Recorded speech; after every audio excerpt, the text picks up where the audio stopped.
Membership fees range from approximately $15,000 up to $300,000. And a lawyer.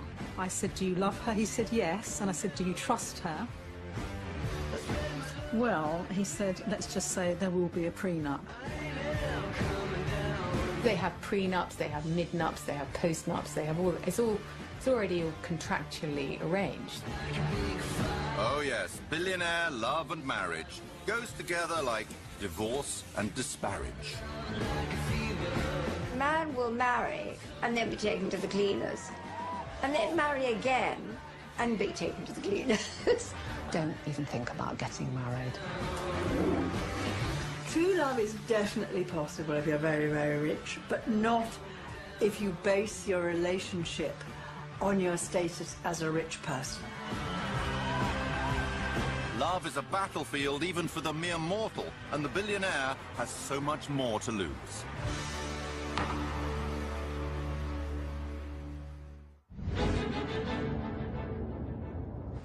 London is billionaire central.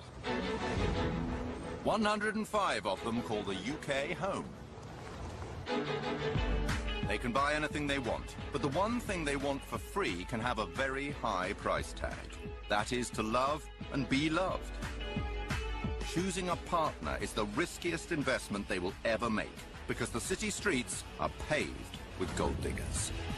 If you have something that other people want, you will create an atmosphere of envy. And that's what they live with. Who's real, who isn't. It's a nightmare because they can never really trust anybody. They're always feeling that they might be exploited by gold diggers or people who don't think they're gold diggers but actually turn out to be gold diggers in the end. 89% of those with a net worth of over £100 million are men, so the odds of success favour female gold diggers. Most of the over 9 millionaires in the UK are women who married rich men, and within 5 years, walked away with 50 million. Men being men, they are attracted to a good-looking girl. For them, it's equivalent to a woman having a particular designer luxury handbag. Their major accessory is what they have on their arm. Following a few top tips can make becoming a rich man's arm candy a piece of cake. You do have to look good, but less is more. And to look elegant is more important than to just show it or, have everything on display. If you want to nab, a male super rich man, the first thing you do is you have to hook him on sex. And when a man is absolutely deliriously, sexually high, he's unlikely to ask for any sort of financial arrangement, because it might put you off sex immediately. You do need to have a certain amount of intelligence, so you do need to read the newspapers or keep up. But at the same time, don't keep giving your opinion. Always be a good listener, because if you're a good listener and always agree to everything, well, you get on a lot better with men, I find. Rather than having a two-way dialogue, conversation, flirting, thinking how they can make the other person feel good, they're often only able to talk about themselves. There's one way the super-rich man can guarantee a beautiful woman will hang on his every word. Reward her. There are plenty of websites designed to help. You can have all the money in the world, but if you don't have anyone to share it with, what's the use? And you use seeking arrangement for the billionaires. All they've got to do is click a couple of buttons and voila, you've got your ideal woman. Seeking Arrangement is one website that offers to bring together 700,000 sugar daddies and 2.6 million sugar babies. A sugar daddy is usually an older man who works as a CEO, executive, clearly has additional income to spend on a relationship. And a sugar baby is usually a young, ambitious woman who is looking for financial assistance or nice gifts from a man to kind of advance herself, to afford herself the same lifestyle that he has. The guys on these sites are very worldly, they've travelled.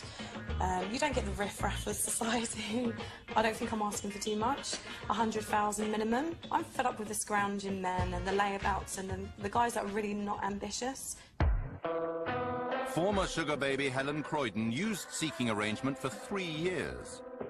There's a tacit agreement here that it is the girl who's going to slot into the man's busy life. They can say things such as, you know, I only want to see you during the weekends. Which I think is a very honest way of saying, I haven't got the time or the emotional capacity to invest in a full-time conventional sort of relationship.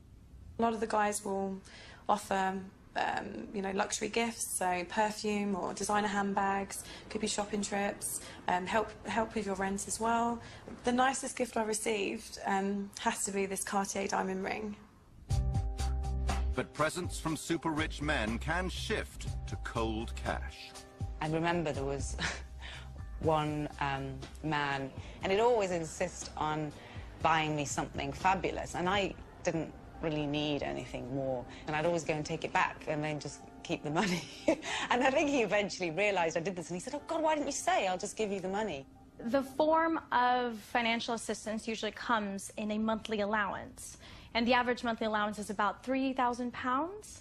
One day I did accept cash, and it was, you know, 2 years actually of me questioning the morals of that and thinking, oh my gosh, girls like me don't do this. The media has been quick to judge these relationships and say that, oh, well, all these billionaires are just paying for high-class prostitutes. For an escort, you pay them to leave. For a sugar baby, you're paying them to stay.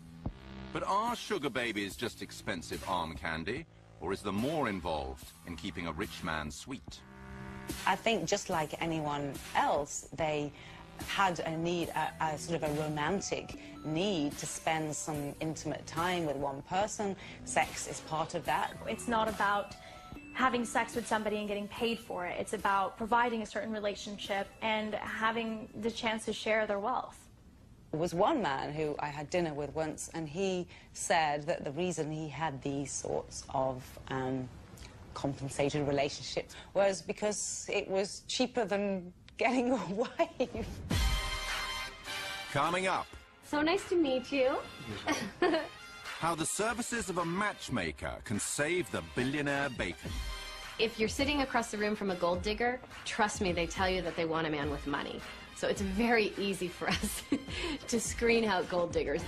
And just married. Subject to contract, of course. For the super rich, it can be incredibly important to have a prenup. It's not exactly Fred Astaire and Ginger Rogers romance time. We're talking serious legal agreements. It's the one thing that makes you feel absolutely sure that you're being married for love. Oh, thank you. Billionaires can buy pretty much anything they want, except the big one, true love.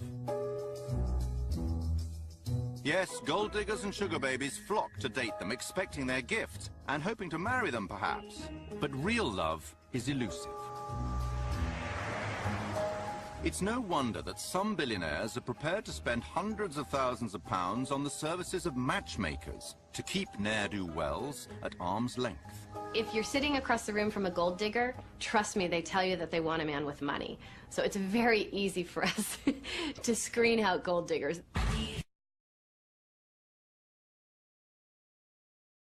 Based in San Francisco.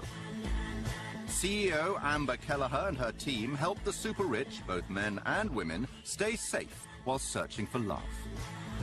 They can't go online because once you put who you really are, you can be searched immediately. You can go onto Google, you can find out someone's income. To not work with a professional matchmaker it's a no-brainer. We have 2 new elite clients that are on hold together and exploring a relationship. So the billion-dollar question, how much does it cost to keep gold diggers at bay? The membership fees range from approximately $15,000 up to $300,000. It depends on how many offices you want working for you, how many countries you want. We have 10,000 on average people apply per year, and we work with 200 of them. We have a phenomenal woman that's come on board. She was referred by one of our most important relationships. Amber's small, carefully selected client base has equal numbers of men and women. But although women make up just 10% of the global super rich, they represent 80% of those applying to be taken on by Amber. that could be very shocking maybe for people to hear. You think, my goodness, don't you work for all the wealthy men? We would if they were smart enough to call us. But this is Carolina, and how do you pronounce your last name so that I don't... It's complicated. Carolina Zhazhiniak. What are two things that you can share with us that you're excited about? Carolina is a former professional tennis player who started a couple of businesses and then invested very wisely. Sometimes I'm wondering if the men that I'm dating are more interested in, you know, what I'm worth, or some of the contacts that I may have. You know, there's always that wonder if they're interested in you for the right reasons. It may be deemed socially acceptable for a super-rich man to marry a beautiful, younger and poorer woman, but it's not for a super-rich woman to do the same. So, the pool of potential partners is significantly reduced. Is it that we know the gentleman first that appeals to you, or just the fact that maybe you're no longer in charge of your dating life and we're taking over? Nice meeting you. Nice to meet you too. Carolina is joining an elite matchmaking club. But there's another section that's even more exclusive. Well, we have what's called the CEO Club, and just 10 people per year are able to become part of this elite group. And they pay $150,000 to be part of the group, and then there's a success fee that matches that. 43-year-old David Boyer is someone Amber is thinking about inviting into the CEO Club. He made his millions working for McKinsey and eBay. So nice to meet you. Thank you for, Now, with great financial stability, he's looking for a long-term love. Well, clearly I'm looking for somebody who's fun and funny and attractive and intelligent, and who, when I talk to them, actually they get a sparkle in their eye. It's the best friend that I'm looking for. The Wingtip, an exclusive social club with a boutique attached, is just one place Amber takes her top clients. Hi, David. Good to see you. This is Louise. If you're an elite client and you join the CEO Club, where I personally work with you, I'll be at the TED conference, I will be at Sundance, I will be having private events on Necker Island. I am always looking for that special someone that could be a perfect match for my client. And the client determines what the level of success is. It's not just necessarily about that marriage certificate. Happily ever after for the prudent billionaire means riding off into the sunset with the one. But first, making sure the paperwork's in place before any pealing of wedding bells. All you have to do to make millions overnight is marry a rich man and then divorce him and take his money. I think the advice that I would give to somebody who is spectacularly wealthy, who's living here, is don't even think about getting married. Formidable divorce lawyer Raymond Tooth, known as Jaws, fights for the wives of the rich and famous. I say this, and I hope I don't get any hate mail. The fact is that the best career for a woman is to marry a wealthy man without a prenup. I mean, there was a famous case where a man was worth about 20-odd million. Marriage lasted 3 years, no children. She came into it with nothing and ended up with 5 million quid. 5 million quid tax-free. Billionaires who want to avoid being the get-rich-quick scheme for a prospective wife or husband need a prenuptial contract. A legal agreement that determines how the wealth will be divided if the marriage goes to pot. They're also handy for preventing arguments about which partner gets to keep tricky woo, and in one case even dictated the final destination of a taxidermied horse. For the super rich, it can be incredibly important to have a prenup because it's the one thing that makes you feel absolutely sure that you're being married for love. Aisha Vardag is a top lawyer known as the diva of divorce. And that's in the chronology. It's been served on them, everything about the couple, so they know that it was all after they separated. In 2010, she won a landmark case that strengthened UK prenups and brought them in line with Europe and the rest of the world. So, as she marries for the second time, she's practicing what she preaches. The happy couple have already gifted themselves a prenup. We both wanted to organise our affairs so that in the event that we parted, what we had built up beforehand was safeguarded for our children from our previous lives. Like all blushing brides and grooms, their wedding day is a celebration of pure and undiminishable love. And there's a lawyer's flourish, too. To be really, really sure their prenup is watertight, they are signing it post-nup in front of all their guests. There are lots of things that people don't want to talk about money, they don't want to talk about problems, they want to sweep lots of things under the carpet. Having gone through and dealt with all of that, we felt made our marriage much stronger. Oh, thank you. So that was why we had the post-nup then and there, along with the cake, really to celebrate the fact that our marriage was very much a partnership of equals. But when it's not a marriage of equals, prenups can have a nasty habit of accelerating divorce. If you start analysing what is going to happen when your marriage breaks down, you kind of almost inject into your marriage a kind of death wish. I had a client recently, he's met a younger woman, he's been divorced. I said, do you love her? He said, yes. And I said, do you trust her? Well, he said, let's just say there will be a prenup. So you have all the lawyers come in already before you've even started the relationship, dividing out who would have what, and you're only getting this. So, you know, if you do this, if you're unfaithful, you're not going to get this. You know, it is all mapped out before, and I just think that there goes the romance out the window. In the billionaire world, hanging on to your riches often means jettisoning the chance of romance. Not for American comic Roseanne Barr. She was so in love with Tom Arnold before their 1990 wedding that she fired her attorney for suggesting she sign a prenup. When the couple divorced 4 years later, Arnold left with $50 million. But if love doesn't last forever, neither, it seems, do prenups.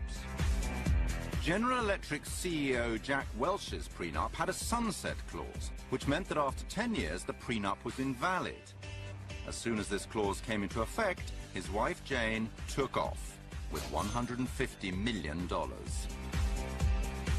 But most of the time, with a prenup in hand, the billionaire is reasonably safe to put a ring on his fiancée's finger without chancing his arm. Coming up, the breathtaking weddings of the super rich. There was a wedding recently where the total dress bill was £16 million. A few weeks ago we did a wedding where, for 50 guests, the bride wanted 13 wedding cakes. And the harsh come down as the reality of being married to the hyper-wealthy takes hold. What I usually see is that nobody is good enough. Things are not perfect enough. And the amount of unfaithfulness, not just by men but by women, is extraordinary. If a billionaire believes they've finally found a trustworthy mate, it's time to show off their success with an extremely extravagant wedding. But impressing your billionaire peers can be hard work. We have brides now wanting to get married at the top of a volcano and actually flying their guests up there, or getting married on a glacier and actually getting their guests transported by private jet to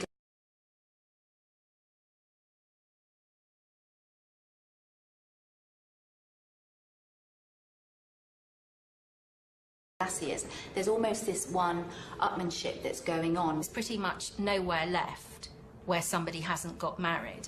I've heard of a bride recently, they literally hired the whole of Versailles for the weekend.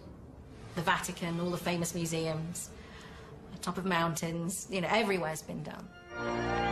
Bride magazine recommends couples put aside a year for their wedding preparations. Time to safely complete 44 key tasks. For the super rich, there is almost no end to the demands. One wedding that I heard of recently, which I thought was absolutely phenomenal, was they actually installed a perspex layer into a lake so all the guests could actually walk on water. We might get a request for something slightly different, like an entire orchestra, for example, or a ballet, for example, which has happened on 2 or 3 occasions. You have everything from elephants to flamingos to penguins, and I've heard of a wedding recently where they literally dressed up a troop of horses as unicorns. Sometimes it's about holding people back, and you know, it's not appropriate to arrive on an elephant in the middle of London. Wedding bells, wedding bells. the biggest show of all is the wedding dress. There was a wedding recently where the bride herself and all her bridesmaids all Vera Wang bespoke, and the total dress bill was £16 million. As the average price of a London home is £500,000, these dresses would buy 32 addresses in the capital. The super rich certainly have their cake and eat it. I think one of the most incredible cakes I've ever made was an 18-tier cake. The cake ended up being about 8 foot tall. It had about 10,000 sugar flowers on it. So, and that involved 6 people working constantly on that cake for a month. The most expensive cake we have ever commissioned cost us nearly £46,000. Mainly to do with the fact that we flew the cake maker and her kitchen to another part of the world. We've certainly used edible 24-karat gold a number of times on our cakes. It really doesn't taste of anything. And it's just very decadent. I think it's the sheer opulence of it, the fact that you can eat gold. So, cakes are worth their weight in gold, but they're cheap compared to the cost of hiring a platinum-selling superstar. Enrique Iglesias, for example, we were asked to get him on a Monday for a wedding on a Friday. I heard recently that Michael Bublé played at a wedding for £1 million. The demand for these performers has gone up. Their price has gone up, so it's now stratospheric money. And then when they turn up, they're not going to do 2 hours, they're going to do 20 minutes. It's hard work being a guest at a super-rich wedding.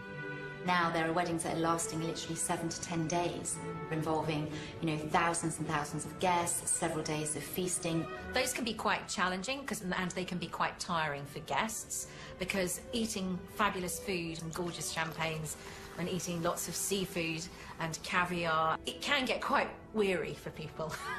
But there are rich pickings to perk up the guests, who can expect a little more than sugared almonds.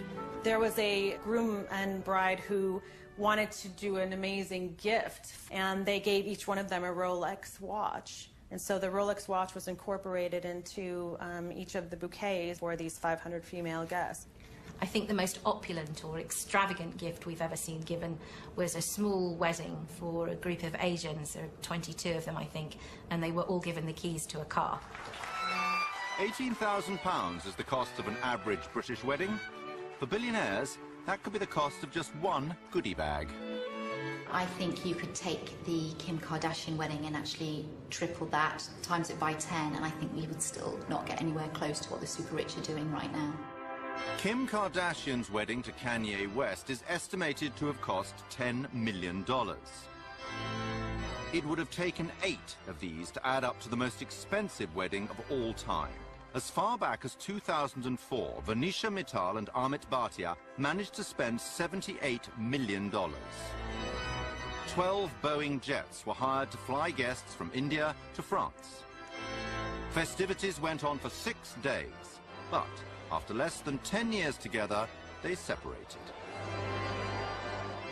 A result that wouldn't surprise the researchers, who in a recent survey of 3,000 couples found that the more spent on a wedding, the greater the chance of divorce. Money makes life easy. Being ultra rich, I don't really know how easy that is. I'd like to see how long those relationships last. A dream wedding becomes a nightmare marriage, especially fast for the bride who discovers her groom is not the man she thought he was. A couple were set up, and she went and Googled him, and basically saw a slew of businesses, net worth, rich list, and said, okay, great. Anyway, they were married within a couple of weeks. Anyway, it turned out that she'd Googled the wrong person, and that there was another person with exactly the same name who did exactly the same. It was a very, very common name. And by the time she found out that she'd married the wrong guy, she was married. So anyway, that marriage didn't last very long. Problem 2, a successful fortune hunter may want an early return on their investment. In a relationship of billionaires, obviously all the hard work happens before the marriage. Now, in ordinary marriages, the relationship, the courting is the fun bit. You're in love, you're having a great time. The work comes in when you get married. What I think is different amongst the billionaires and the super rich marriages is that that's when you stop working. You've got the bank account. If you walk away from the marriage, you've got what you wanted. If you didn't want the man in the first place, why invest any work into the relationship? Even the wives who married for love do well to live happily ever after. Sometimes they'll discover their prince has turned into a despot. If you have financial wealth, you can really get into things having to be a certain way. You know, there's that old saying, he who has the gold makes the rules. They can't understand that we might give them a boundary or say you can't do this. I don't know, what do you mean you can't do this? I do anything I want is the approach, you know. I am master of the universe. When they're in the office, everybody thinks they're wonderful, and when they go home, their wife think they're just the same as they always were, mediocre as all the rest of us. I have seen such thumping narcissism amongst very rich men that they do actually believe that they are fascinating. And as my husband often says, you know, the richer the person, the more they think their opinions are valid. The men that I've coached, they are people who have everyone say yes to them. So I might just want to go hunting and shooting today. Women have to fall into line. They're expected to be like add-ons to their lifestyle, so they're there when they want them and they're not there when they don't want them. At first, wealthy wives are happy to take a back seat if they've got a chauffeur in the front. But the joys of luxury living have their limits. If you have everything, you have housekeepers, you have nannies, you have dog walkers, you have personal trainers, what do you do all day long? The women get to know how to amuse themselves with shopping, spa treatments, surgery, holidays, girls' night outs, all the things that women might like to do. Women are not as happily employed during the day as they think they will be just by having access to these huge resources and houses and holidays and all the rest of it. They're not in themselves the answer to the human being's deepest longings. One American survey found that men with an income of over $300,000 were 10% more unfaithful than those earning less than $35,000. So many a wealthy wife will spend her time and his money trying to postpone their sell-by date. The women know that their job is to be entertaining and to look fabulous all the time, hence the rise in surgery. So as you get older, you're an aging model, so hence you get the kind of wind tunnel effect start happening, and eventually that runs out and then they get a new model. And the amount of unfaithfulness, not just by men but by women, is extraordinary.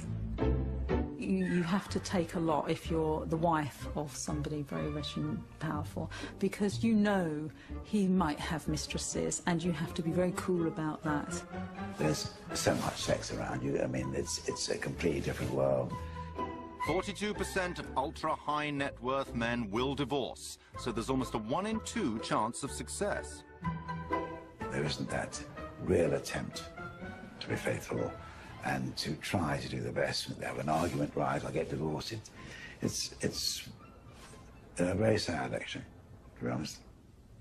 What I usually see is that nobody is good enough. Things are not perfect enough. And I often feel like, wow, you know, it seems like if you had been assertive and talked about it, that it's perhaps something that could have been worked out. The fact of the matter is that people do not make enough effort to save their marriages.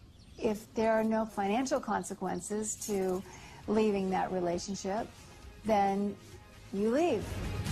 Coming up, when marriage breaks down and there's no prenup, divorce is the quickest way for the super rich to lose a fortune. People are going to fight a lot harder over $100 million than they are going to fight over $1,000. The long-term consequences of going through these very high conflict divorces should not be underestimated. And one super rich divorcee counts the cost. I think our marriage was a mistake, and I think we should have realized sooner than later. Huge money makes it hard for a billionaire to find the perfect partner, but easy to get rid of an imperfect wife. If you're really rich, it's like bang, bang, bang, it's over. They can divorce like that. They have prenups, they have midnups, they have postnups, they have all, it's already all contractually arranged. So just when the rift happens, it can be executed quite fast. Without a legal agreement, divorce is very bad news for billionaire bank accounts. The wealth itself amplifies the problems. I mean, people are going to fight a lot harder over $100 million than they are going to fight over $1,000. London's divorce courts used to favor billionaires. Awards were according to need, not about equal division of assets. Then there was this massive sea change in 2000 when White and White went to the House of Lords, which is now the Supreme Court, and the judges made it very clear no distinction between homemaker and breadwinner, and the starting point for division of assets would be 50-50. At the same time as that happened, we had a complete explosion in the wealth of London.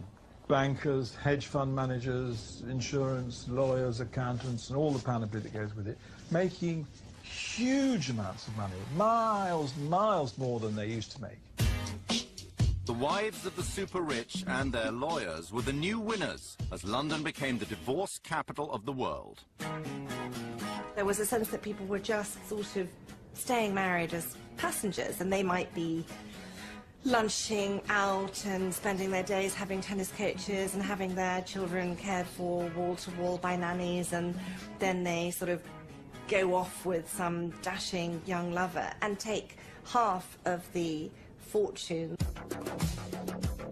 One billionaire loser is Bernie Ecclestone, CEO of the Formula One Group. His strong views on the equality of women became clear in 2005 when he said, in relation to IndyCar racer Danica Patrick, "You know, I've got one of those wonderful ideas. Women should be dressed in white, like all the other domestic appliances." 4 years later, in 2009, the British courts valued Slavica, his wife of 23 years, rather more highly and awarded her £2.4 billion, around half of Bernie's estimated fortune. Such eye-watering awards encourage discontented wives the world over to flock to London. There are countries where if the case is heard at home, they'll get nothing. A wife will get nothing. The consequences for a wife who gets divorced in a Muslim country usually is that she gets nothing or virtually nothing. So there's a huge stakes, so far as she's concerned, in getting a case heard here. To have their divorce cases heard in the UK, foreign wives need to prove their British credentials. Specific instances that I've seen have included ladies who don't speak English buying theatre tickets to English language productions. Sending children under the age of 10 to learn how to ride polo ponies, to study a 14-year-old who was sent on flying lessons in Surrey, in order to try and say, here, these children are becoming more English than the English.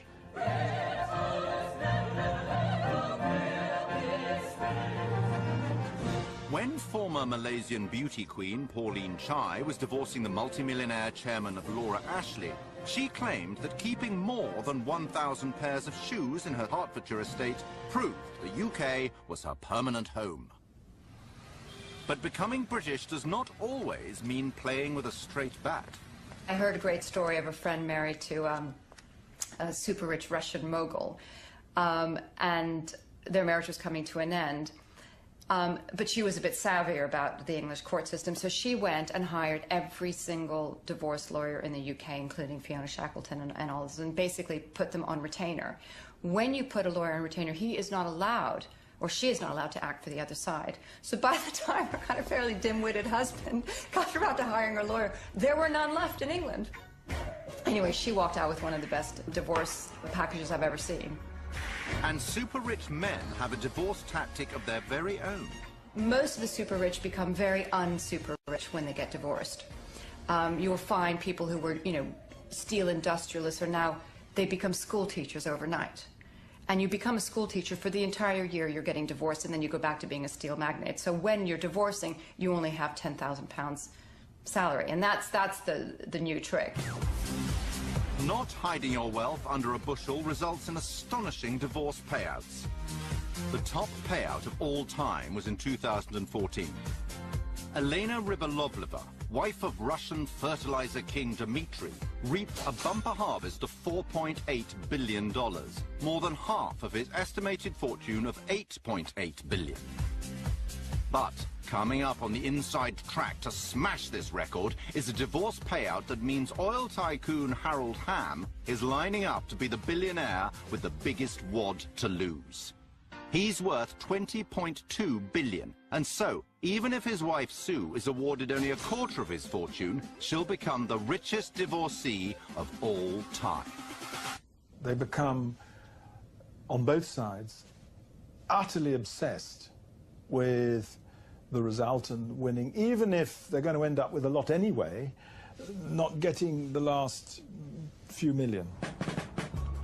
Women may be entitled to half their husband's money, but how much is he really worth? If somebody is absolutely determined to have assets all over the world in a network of companies and trusts, it's going to be very hard to find them. In July 2010, there was a court decision that made this even harder. Lisa Cengiz was born in Tehran and arrived in London when she was 13. She has always been surrounded by wealth. You know, this world is very colorful. It's very attractive. So it's very easy for a beautiful girl to want to be a part of it. In 2001, on the super-rich party circuit, she met Vivian Immerman. He was a food and drinks magnate known as the Man from Del Monte.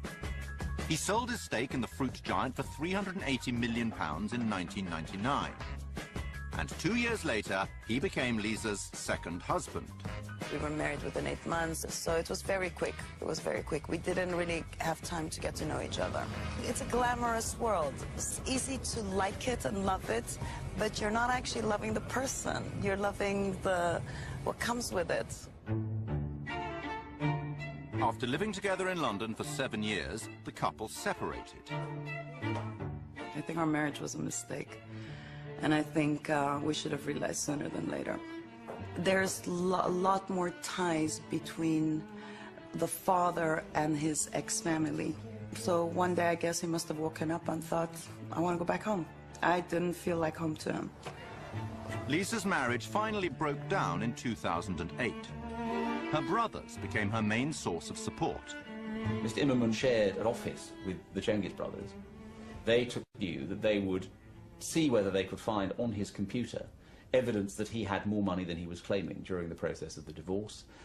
They went about getting access to his computer improperly and downloading everything on it. Masses of documents. It wasn't one little bank account. It was everything.